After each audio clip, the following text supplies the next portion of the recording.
Welcome to another one of Credo Growth's Inspiring Conversations.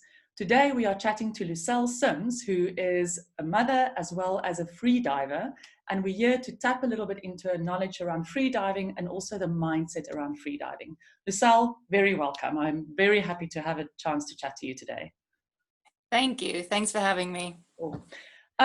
So Lucelle, you have a background in shipping where you were managing fleets. Then from there you went to motherhood, and then into extreme sports such as free diving. That is not your usual order of events. Kind of what inspired you to become a free diver and so late in life? Yes, it came as a bit of a surprise, actually. When I was younger, I always really loved being in the water, in the ocean. I did lots of scuba diving when I was young, and exploring rock pools, and growing up in South Africa. We sort of diving for crayfish with my cousins and stuff. And but then I moved to London, and kind of just all got away from me, as you know, there's not really any chance to scuba dive around London, and then working and kids.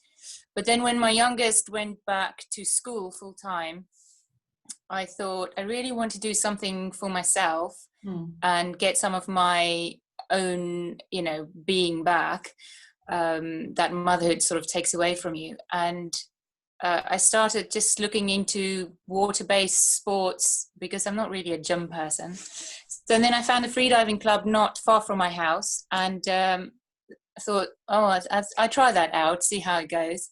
And it very quickly became a huge part of my life and just sort of took over, and I discovered the competitive side of it, and it just became a passion. It was so thrilling and just so fun for me. It gave me a whole new lease of life, I guess.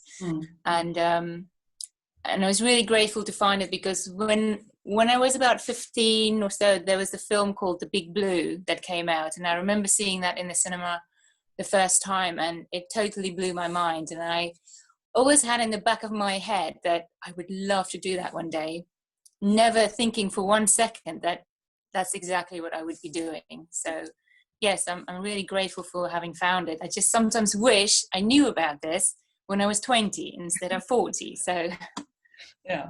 And speaking about the fact that you wish about it when you was 20 and instead of 40, you have had tremendous growth from when you started. I mean, you started at the age of 40, and I like, correct me if I'm wrong, but in 2016 you were already like number 11 or 13 in the world in terms of in your discipline. What's your ratings like, or what was it used to be like? So I've been to 3 world championships, which was an incredible experience. In all 3, I managed to get to the finals, and these are the pool championships for freediving. And I came 11th in my favorite discipline at one. And also last year, the UK Nationals, I came 2nd.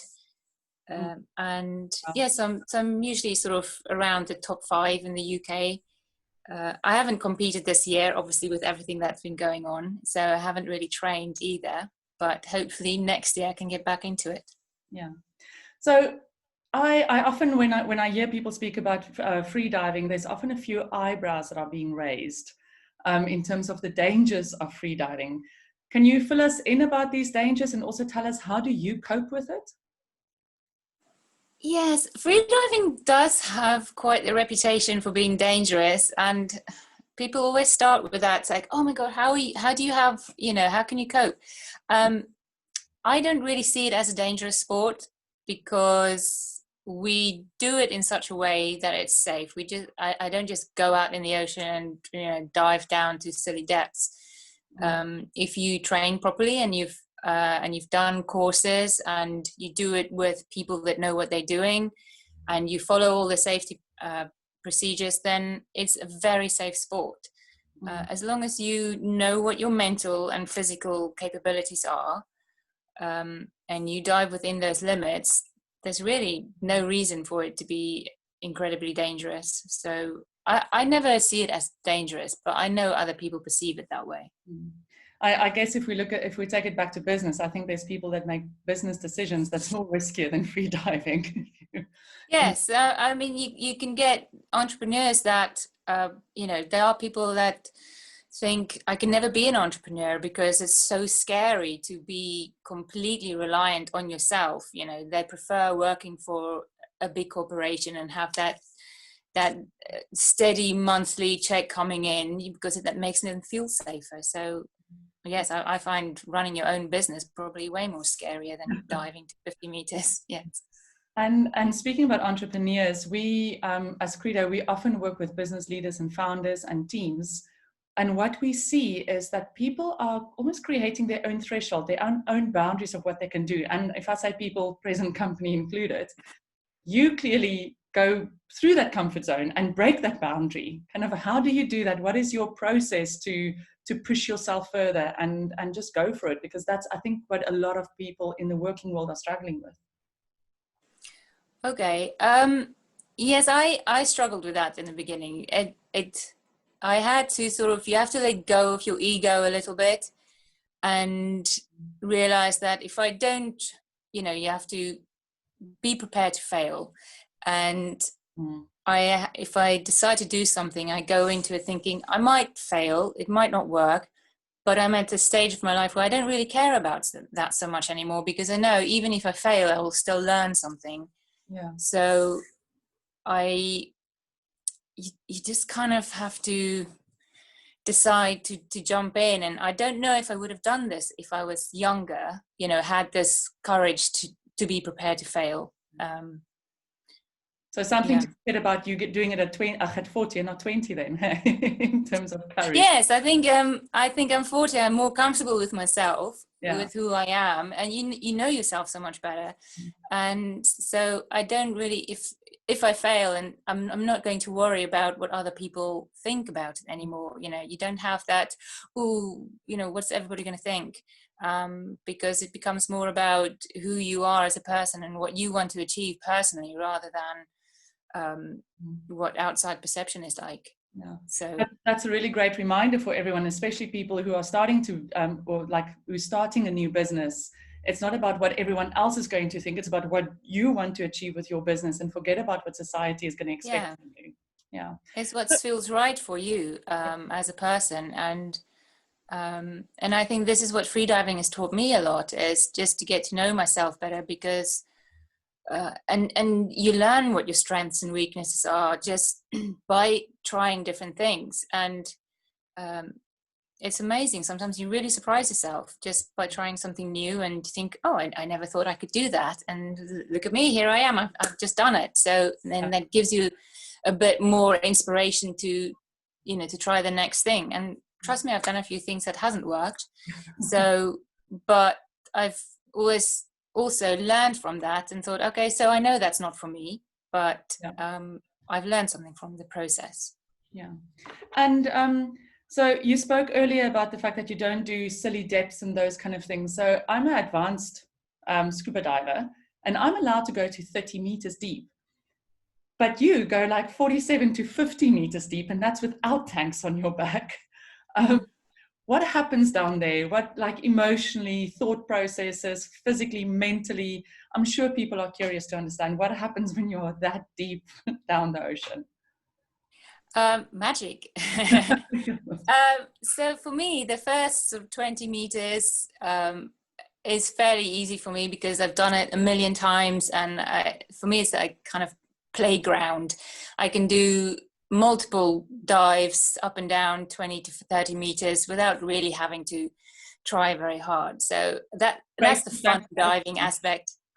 That's a fun diving aspect of it. If I go deeper than 30 meters, I have to spend a bit of time preparing, just relaxing, getting my heart rate down a little bit, breathing, getting into more of a meditative state, and then just relax, because it's all about being relaxed and calm, and you just have to sort of bring all your awareness to inside yourself, forget about what's going on around you, and any outside issues that might happen, your safety divers and whoever you're with, they are controlling all the outside aspects. So you just have to concentrate on yourself. And then getting down to depth if equalizing is going great and stuff, it's just so peaceful down there. It's quiet, and I think it's what everybody is trying to achieve by doing mindfulness and yoga and meditation, is to get that feeling of being in the present moment and being completely aware of where you are in the universe. And I get all of that from being underwater, because you have to be that aware and of yourself and of the moment to be able to do this sport. And for me, it's such a lovely feeling. And yeah. I'm just thinking, as you're talking again, I'm just like always linking it back to entrepreneurial world, is how amazing that would be if entrepreneurs can be in the moment. They've got their safety, what do you call them? Safety divers around them. Yeah. And just focus on exactly what it is that you need to achieve. I mean, like moment of bliss. Yeah, you need a good team. You need a good team. I guess nobody is an island, so yeah. Speak a little bit about the trust factor with the people around you. Yeah, so I mean, a lot of the danger part from freediving is if you try something and you don't have people around you that have the experience. So and it's just surrounding yourself with somebody that you trust with your life, basically, and somebody that you know very well. Because if I'm with people that I know very well and I trust implicitly, then I can relax completely. Then I don't have to think about what if something goes wrong, because I know if anything goes wrong, I'll be fine. Yeah. Sure. And I know it's not easy to relate that to business, really, but you being with like-minded people and talking to people in the same business all the time, you learn so much from being surrounded by people who either have done these things before, who have more experience than you, and you can learn from. It gives you the confidence to try new things. Yeah. And I guess that's the whole thing, hey, is that it's about trying new things and knowing. I think once when I spoke to you before, you said something about you're not going to push yourself, but the moment someone else has achieved something, you go, oh, that is achievable. Yeah. Almost use their experience to build your own business and to dive deeper and to do things that you've never done before. Oh, definitely. So there, you need people that inspire you like that. And there's a very famous woman in freediving called a Russian woman, and she was, at the age of 52, she held all the world records in the pool and depth, and she was absolutely amazing. And every year on her birthday, she did another world record, and it just seemed that the older she got, the better she got. And every single woman in freediving looked up to her, and I knew, well, if she can do that at the age of 52, then there's no reason why I'm not able to do that. So whereas before, if she wasn't there, I would have thought maybe I'm too old for this, maybe I should stop competing. Now I'm just like, no, I don't have to, because other people have done the same. And I know there are lots of young people coming into the sport now and doing really well, but that's no reason for me to stop. I might just change my goals, or I might adjust what I'm doing, but I know I can still do it for a very long time because it has been done before. So if you can see other people doing stuff, and then you see it as an inspiration, yeah. And it gives you a bit of motivation as well. Sure, I love it. Kind of like that thing that you said, even though there's younger people coming in, I don't have to stop. I can still start, I can still continue. Yeah. Very inspiring, yeah. So I have to ask, have you had any close calls? And what did you do?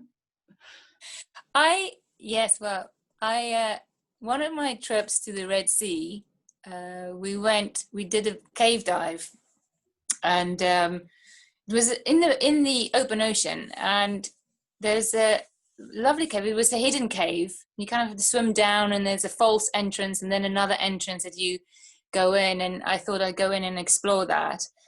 And it was stunning because as you come in, you can see the sunbeams from coming through the cracks of the cave, and there's loads of fish in the light. And I swam through it, and there were 3 sort of major chambers to it, and then little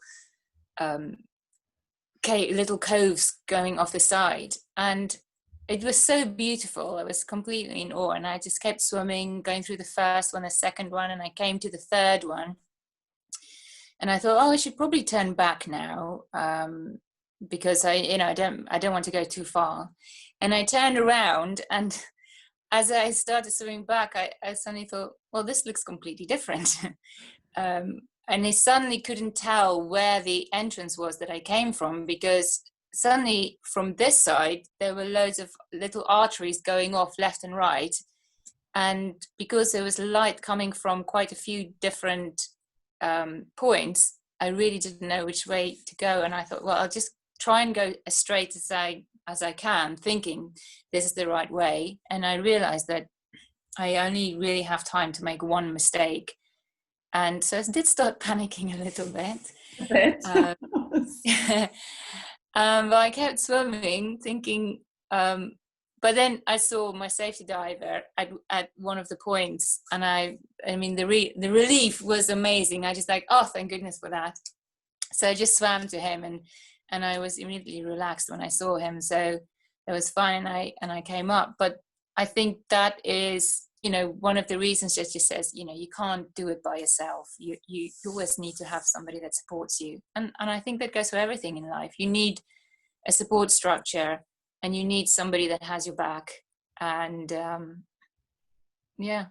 Absolutely. Sure. I'm very happy that it wasn't me in that situation. I think my panic mode would have gone into overdrive.